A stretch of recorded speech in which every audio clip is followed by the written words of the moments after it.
Thank you very much to all three of our speakers. Maybe I can ask you guys to come up onto the stage for a question answer, if you don't mind. We have I'll just start right away since we're a little behind on time as you're walking to the stage. We have a couple of questions who've come in. One is regarding both Arne and Lubomir spoke about security or data privacy and security. And the question is if there are any current concerns in cloud technology. Can we host West and work in the East today with the idea of cloud? Hello? Yeah. From Itera perspective, we said in the beginning that we will only deliver software development services and testing services from nearshore in Ukraine. We have also talked about hosting services. For the time being, we are building up our hosting capacity within EU in Bratislava. But I also believe that going forward there will be a possibility to also build up some kind of hosting services in Ukraine.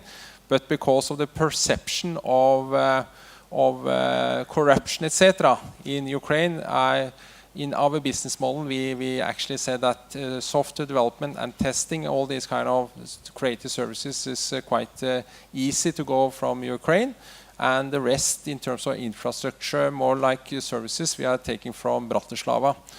When it comes to what I call the binding corporate rules, there are some kind of legal framework which is quite comprehensive, but when you invest in establishing this kind of legal framework, you will also be allowed to do some kind of infrastructure services from Ukraine too.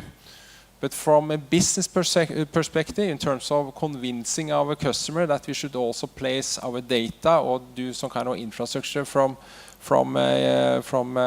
Ukraine, that's a more hard, tougher game in the beginning. But in the future, I guess we also might have some infrastructure from Ukraine.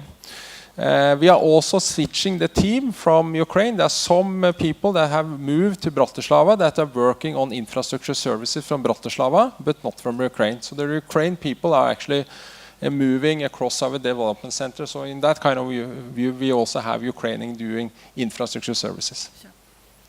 I think the next question would be a good one for Nils to help us with. It is about the distributed team situation. What is the optimal way to work in a distributed team? What will be required of managers overseeing such operations?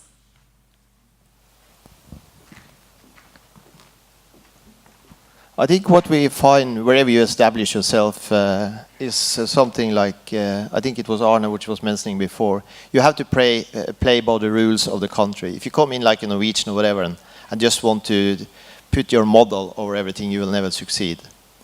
What we see from Ukraine is that the extremely skilled people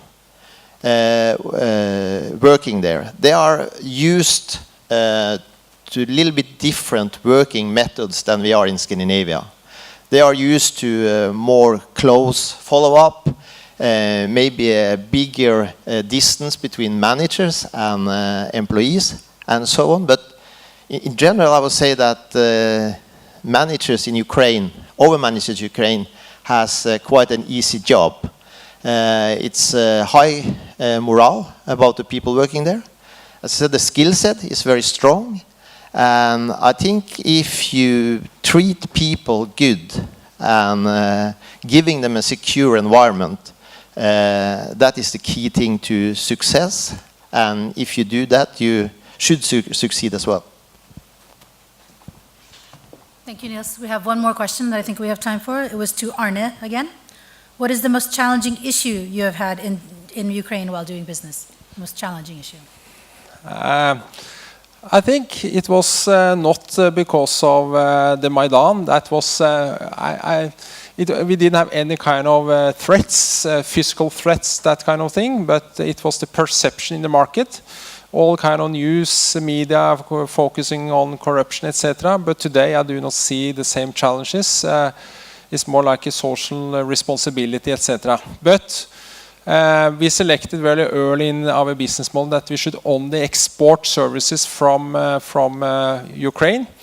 And know that when you start with more domestic business model, then you might have more challenges in terms of corruption. So we have selected not delivering any kind of domestic services. That's a policy or principle decision at the board level at Itera. But I believe also in the future we also might go into more domestic opportunities. If, and I know we have through the Chamber of Commerce, as some kind of tool that guide us and also support us if you have some kind of problems with corruption in the domestic business model. So that's why I'm looking at some kind of escalation path. If I see some kind of corruption, then I will bring it back to the Chamber of Commerce, and I know that they are very connected across the border from authorities at the authorities level. So then they will support me in order to not get into some kind of stuck corner. Frankly, I haven't seen a lot of. I have been concentrating on how this kind of backbone, this business model, is working. That is more been my highest prioritization. So, and I think also if you're looking at ICT, I would call it the lead people, the best people. They are reading the same textbooks. They're reading the same. The ICT industry is quite global. So we are working with people that are more or less thinking in the same way, the same standard of opening, etc.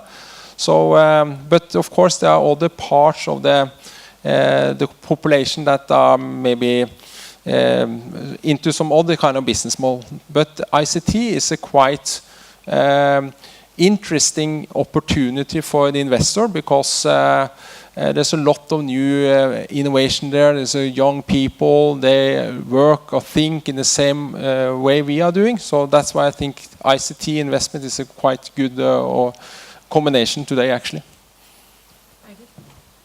May actually also answer some of what you think, at least for the next question, but if the other panelists can say something, I have a question of what is the ideal case study to start outsourcing, which is the minimum risk?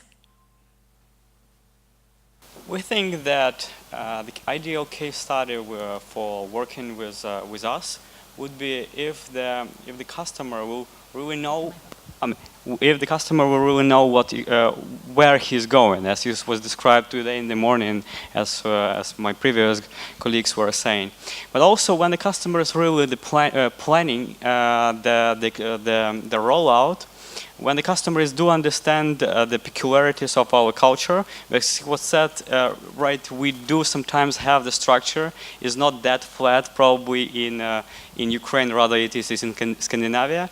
So when the customer really understand the culture of ours, it's very optimal, and that's where. And when we do planning together a mutual trust, we're building mutual teams. When we do understand what the customer's business really is, so we can do some our homework. We can read some say prospects about the domain skills, for instance, and when we prepare ourselves, that would be ideal way. Thank you. Do we have any other questions from the audience? We're actually out of time, but I think at the next, the parallel session that's going between us is not quite finished yet either.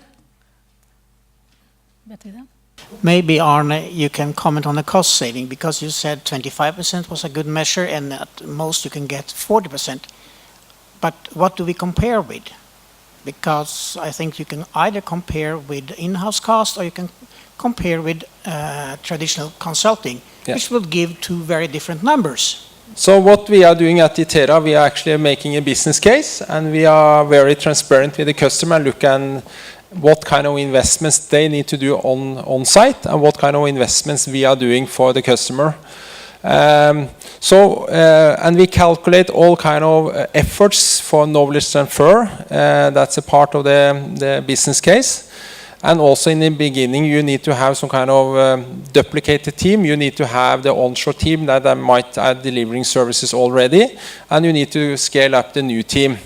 So when I calculate all the cost for the customer, I say that, okay, let's have a business case driving for 40%. Are you satisfied with that? We are delivering both the hybrid team and resources onshore and nearshore.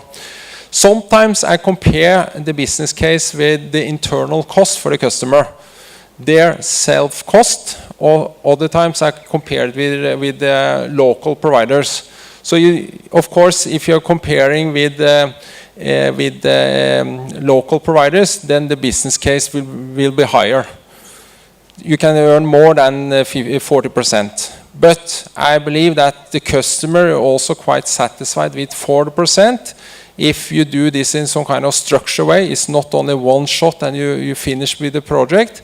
You have a very long-term relationship. And if you manage to have 40% reduced cost, that's a good business case for most customers.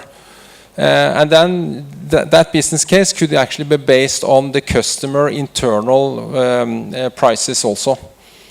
So it depends. We have cases where we are satisfied with 20%. We have cases that are more than 40%. But in average, I think our customer will have somewhere 35 to 40%. Like Santander case, it was based on 35%. I think we have an average hourly rate about 680 Norwegian kroner for a hybrid team consisting of Norwegians, Danish guys, and people from Ukraine. And they were comparing our prices with the complete local model, which I think they were 1,100 Norwegian kroner. So we went from 1,100 Norwegian kroner to 680 for the first project. And as I said, they managed to do innovation. That was also a key part of the solution. So it should not only be some kind of the way they are working. We should take a new step, think in the way that Tesla is working, and do it very fast with a limited amount of resources, and also have some kind of cost advantages.